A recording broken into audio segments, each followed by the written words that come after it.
Track is brought to you by Olin Breweries and the Maritime Harness Racing Track Operators. And now, here's your host, Howie Trainer. Hi, welcome back to At the Track. We have a very interesting show today. We'll go behind the scenes and show you how a judge's stand operates. Our track tour today goes down to Cape Breton for Tarton Downs. And our race of the week comes from Charlottetown Driving Park. All that and much more in a moment. Monday. The role of the presiding judge and his two associates are multifold at a racetrack, and there's a lot more going on than what you see when the objection or the photo or the inquiry signs are up on the tote board. We took a look at the operation of a judge's stand when Colleen Jones visited Sackville Downs and talked with the judges. For the average fan at the track watching the race, their main concern is, did their horse win, place, or show? Missed that one. Oh, well. Once one race is finished, they move on to the next race. While the fan is very knowledgeable about the actual race itself, they're rather unaware of what goes on behind the scenes. Perched above the grandstand, parallel to the finish line, is the judges' booth. The judges have a bird's-eye view of the race, and they watch everything like a hawk. There are 3 judges in the booth, the presiding judge and 2 associate judges. They call the order of the finish. 4, 2, 1, 3. Number 3. Then they double-check this with the photo finish. 5th. Number 8 was 6th. Number 7 was 7th. Number 9 was 8. Number 1 was 9. A win and a show photo, please. In addition to this, they look for any infractions or rule violations that may occur during the course of the race. During the race, we look for infractions of interference, breaking horses, and things of that nature. Generally, all the races run smoothly and cleanly, but every now and then an infraction does occur. A driver protests another driver, both cases are heard. Then the judges go to the videotape of the race and examine things over and over again. They have 2 camera angles to view, the front angle of the race and the back view, so it's hard to sneak anything by them. When there is a protest, they make their decisions within minutes of the completion of the race. First thing we do was put a light up on the board to let the people know that there may be some infraction that occurred during the race. And that way they hold all their tickets till we determine if there was or not. There are 2 other people who are in the judges' booth. One of them is Kevin Connors. He's the representative from the Department of Agriculture. He's there to enforce even more rules and to be more or less the eyes and ears for the public. It's his job to make sure all the horses get a fair start, and once the race has started, he locks the computer so no more betting can take place after the race is underway. Once the race starts at the actual start line, it's in the hands of the judges. I have nothing to do with that. In the judges' stand here, we're watching to make sure a horse gets a fair start. There are certain fair start regulations that are laid down by the federal government. Fair start rules are called. And if there's any infractions of these rules, we order refunds on those particular horses, such as if a horse scores ahead of the starting gate, if a horse falls before the word go is given, or is interfered with by another horse. We can call down to the parimutuel, and they will take that money bet on that horse out of that particular pool for the race. We're also up here to watch when a photo comes down from the projection booth upstairs to make sure that, again, the eyes and ears of the public, to make sure that what the judges are seeing is what the public's going to see when it goes downstairs. There's another aspect of racing the Department of Agriculture is involved in. After each race, the winning horse heads to the paddock for drug testing. Samples are sent to a lab in Quebec, and if drugs are found in the horse's system, heavy fines are levied. The judge orders after a race the winner go in for a test, and 1 or perhaps 2 other horses. There are representatives of the Department of Agriculture over there, test inspectors who take samples, and they are sealed and sent to a laboratory in Quebec and tested. And if there are results that come back that shouldn't be, then the judges handle it from there. There are certain fines that are imposed. There's one other person in the judges' booth that you haven't met yet, the official timer. For the last 30 years, David Hoadley's been clocking the horses around the track. Computers have come into play now. They work by electronic beams on the racetrack. The first horse that goes through the beam starts the timer, but still things can go wrong. And when the computer breaks down, the official timer overrules the computer. Well, if the computer fails, this is the backup watch. Sometimes we have a failure with the computer. If a bird or something flies through the beam and stops it from working, sometimes on a foggy night, the computer won't work. The beams are broken by the fog.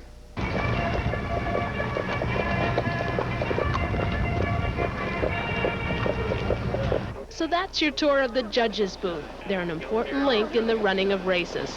I'm Colleen Jones for At the Track.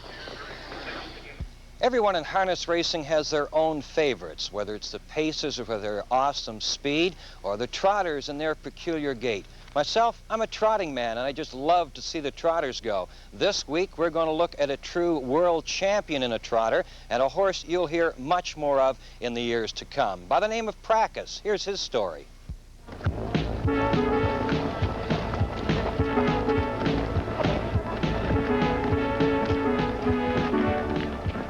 Over the 145 years during which records have been kept for trotters, none has ever gone faster than Prakas, runaway winner in the voting as top 3-year-old colt trotter and as Trotter of the Year. Prakas began to show his championship form during July, winning 3 straight to make him the hot horse heading into the $1.2 million Hamiltonian. There were others, though, in the field who seemed poised to give Prakas all he wanted. Mark 6, the winner of the Yonkers Trot, who beat the favorite in the Canadian Trotting Derby, and Master Willie, winner of 5 straight stakes to start his campaign, were 2 with the kind of credentials that help win classics. Chip to the outside. And upsets seemed to be the order of the day when veteran Howard Beisinger drove Torway to victory in the first division. Mark 6 is out after him now. On the far outside, it's Workaholic closing in. For the final 1/8 of a mile, it's Mark 6 on the outside, taking the lead. Master Willie trying to stay with him. Workaholic right there, third. Torway trying to move through in between horses. Mark 6. Here comes Torway with the late move. Howard Beisinger and Torway have won it and upset in the first division of the first heat. In the second division, however, there were no upsets as Prakas continued his winning ways. At the top of the stretch, it's Prakas leading the way. And Flackbait right there second. On the outside, Ron B. Hanover is third. They're in the final 1/8. And Prakas is moving smoothly with a 2.5 length lead as they come to the final 16th.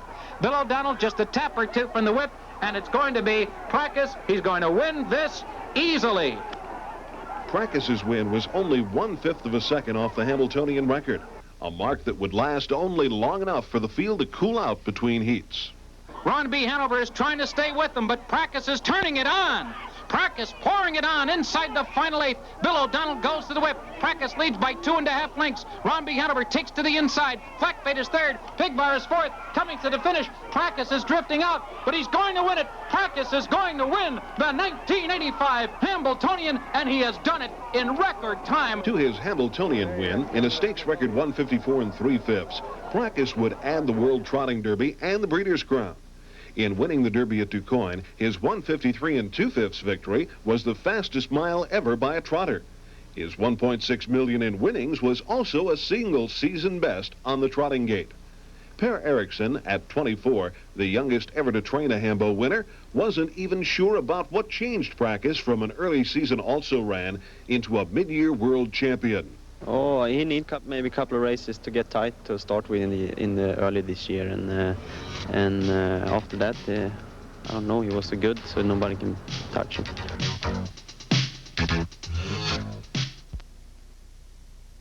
Harness racing in Cape Breton, like in other parts of the Maritimes, is very much an integral part of the sporting scene. Formerly known as the Cape Breton Sports Center and now known as Tartan Downs, this compact operation has been one of the most professional in the Maritimes for many years. This week At the Track and Greg Boone take a tour of Tartan Downs, show you the ins and outs of the plant.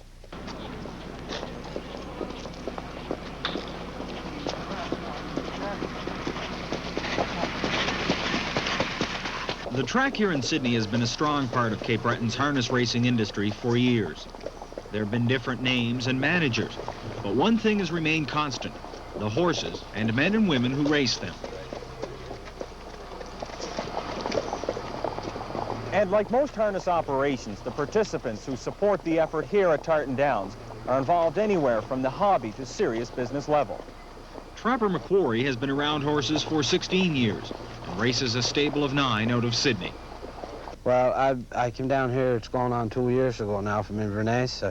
I wasn't making too much money around there, and I wanted to do it for a living, you know, keep at it and stuff like that. Opportunities to go other places and stuff, but I like to stay around home, you know what I mean. It's a living, so. Morning, Fred. How's the horse? Good, Tom. Huh? Good. I'm good. Freddie? Huh? 3-year-old we got going here. They help Bunny. Roslyn, Forrest owns her. Yeah. She's training real good. Hope we'll have some luck with her this summer. The man in the light jacket is Roger Bomber Garib, manager of Tartan Downs since he and a group of businessmen took over in August 1984. Garib feels communication and a strong relationship with horsemen is important.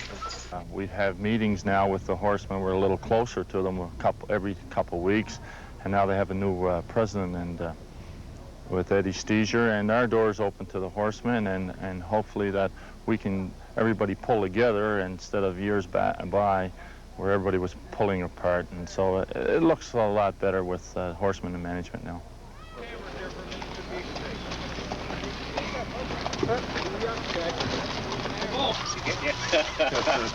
Don't line me up, old buddy. Well, I don't need to be kicked today. Huh? Well, you're feeling some good, all this excitement. Huh? Sunshine. That's all he needs. That's all everybody needs, really.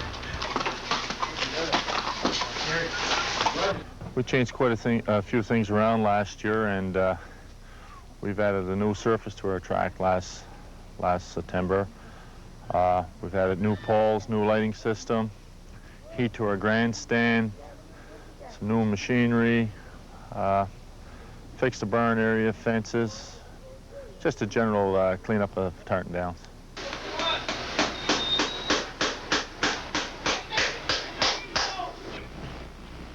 The daily track activity here is like most others. Horses are prepared for racing. And when race night arrives at Tartan Downs, the excitement grows. Wavor set the 1:59.4 track record here in 1984. And although those type of times are not common every night, there is still good racing. That means 3 nights a week this summer, with 6 divisions of the Atlantic Sire Stakes, Olin's Invitational, the J.A. Ferguson, Pepsi-Cola Challenge, Action Cup 2, and many more.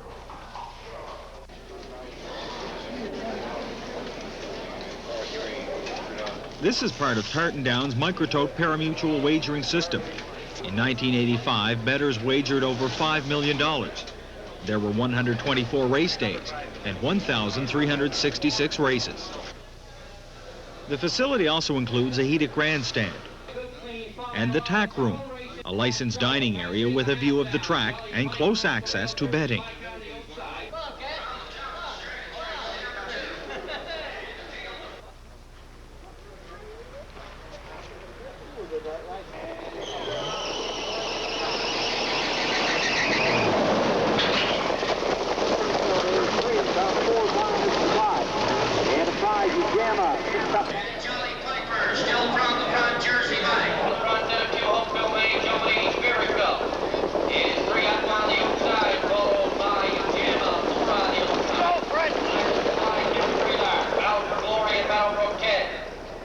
In 1985, attendance was over 43,000, and at all levels, they're here to enjoy the racing.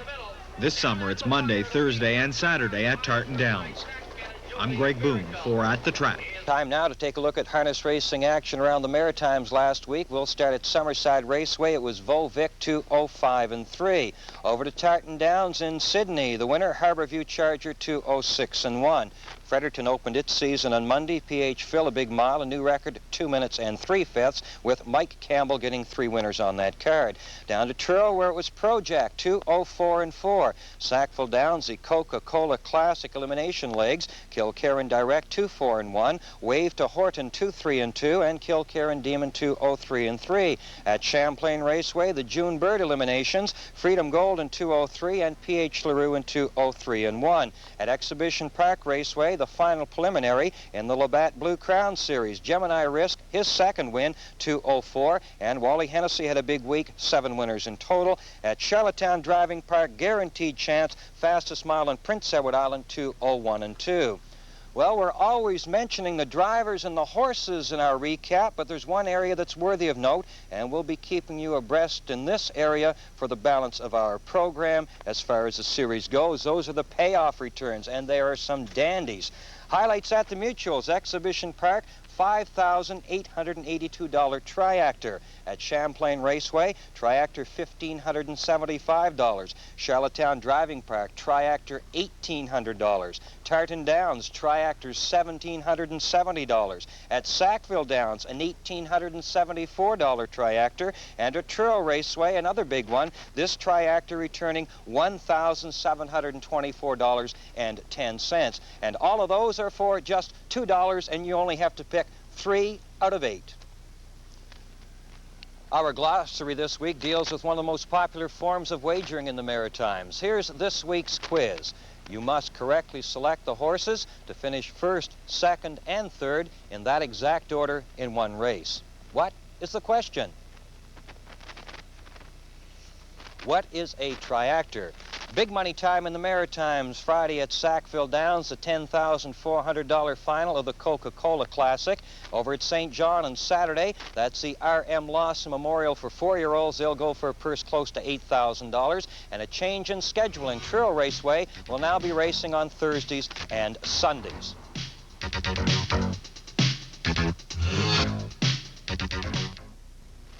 Our race of the week this week comes from the Kentucky of Canada, the Charlottetown Driving Park. 6 horses in the feature race tonight. Watch for number 3, Prairie Granite, number 4, Old Time Robbie, and number 6, Maple Grove Triton. They're off and pacing. Prairie Granite quickly away to take them into their Maple Grove Triton driving up on the outside. Utah's Elsie racing down along the rail third. From 4 is Deanne's Girl. Old Time Robbie, JT Janet trails as they race on by the 8th. Going on up the backstretch to the opening quarter, Maple Grove Triton. Motoring outside, he's now the leader as they arrive at the opening quarter. Maple Grove Triton to the top. Prairie Granite racing second. Utah's Elsie third. 4th is Deanne's Girl. Old Time Robbie in 5. Your trailer, JT Janet. On to the 3/8 they go. Maple Grove Triton with the lead up front. 29 and 1 by the opening quarter. Prairie Granite racing second. Utah's Elsie third. Off the 3/8 turn they come racing through the stretch for the first time to the half. It's Maple Grove Triton with the lead up front. He takes them past the half-mile mark. Second is Prairie Granite. Third, Utah's Elsie. Here comes Old Time Robbie up on the outside in 4. Deanne's Girl, JT Janet on the move from the back. They race into the turn, going to the 5/8 after a half of 1:02. Maple Grove Triton still on top. Prairie Granite second. Old Time Robbie driving up on the outside third. They're racing down the backstretch, going to the 3/4. Maple Grove Triton. Old Timer Robbie quickly up on the outside to challenge the leader as they race on by the 3/4. It's Maple Grove Triton. Old Time Robbie driving up and at him on the outside. Prairie Granite at the rail third. JT Janet outside in 4. They have an 1/8 of a mile left to go. Maple Grove Triton still on top. 1:33 and 1 by the 3/4. Maple Grove Triton. Old Time Robbie. Here comes JT Janet on the outside. Maple Grove Triton. Old Time Robbie. 3 of them right across the track. It's gonna be Old Time Robbie. It's awfully close for second and third. The winner of tonight's feature race at the CDP was Old Time Robbie in a time of 2:04 and 2, driven by Ronnie Gass of Cornwall, Prince Edward Island. Ron, it was a fast track tonight. Did you know you had the race when you pulled out at the halfway mark? Not really, but like starting up the backstretch, I was pretty sure I could beat the horse that was on the front. Boyd McDonald had the best horse in the 2-hole looking to get out, so I had to keep him in and leave it late in the stretch to get up by the other horse. A bit of strategy out there. A little, probably. It wasn't a fast time, though, for a fast track, was it? Not really, considering where the cheap horses were going. So. Old Time Robbie is a fairly old horse at 8 years old, and a lot of starts this year, 26 starts, I'm told, so far this year. Do you think that affects him at all? No, he races a lot every year. I think he had 55 starts last year, something like that. So. He's a consistently good performer, too, isn't he? Yeah, better class horse. He hasn't been racing for a little while? 2 weeks or something, I think. Raced in Halifax last start. He won 5-3. So. You were kind of watching him tonight, I would think, to see how he'd do. I wasn't sure just how sharp he'd be, but it seems like he always beats the horse he moves on. So, one in front, I didn't think he'd be that tight either. Old Time Robbie's been running in Nova Scotia. Will he be on the island all summer now, or do the owners plan to move him around a bit? I imagine he'll be around for most of the summer, and then he'll move on someplace else in the fall. How much do you think he's got left in him at 8 years old? Well, he'll likely go back to 2-1 this year. Well, congratulations again, Ron. Thank you. I'm Dan Vio at the track. On a sad note in maritime harness racing, one of the true pioneers of the sport passed away last week. Bob Dewar, the general manager of Summerside Raceway. To his friends and family, sympathies from all of us involved with At the Track. On a positive note, big bucks coming around in maritime harness racing, the Rothman Sires Stakes. The purses were announced, and they are dandies. At St. John's Exhibition Park, 2- and 3-year-old pacing colts and fillies chase after a total of $150,000. The trotters, 2-year-olds, go at Champlain Raceway. They'll be going for $11,000, and the 3-year-old trotters at Truro Raceway for a purse of $8,000. Well, that's another week of At the Track. Next week, another interesting show. We'll talk to veterinarian Dr. Ian Moore of Winslow, Prince Edward Island about standard breds. We'll also speak with Jack Ferguson of the Atlantic Sire Series about the stakes program coming up. I'm Howie Trainer. See you next week.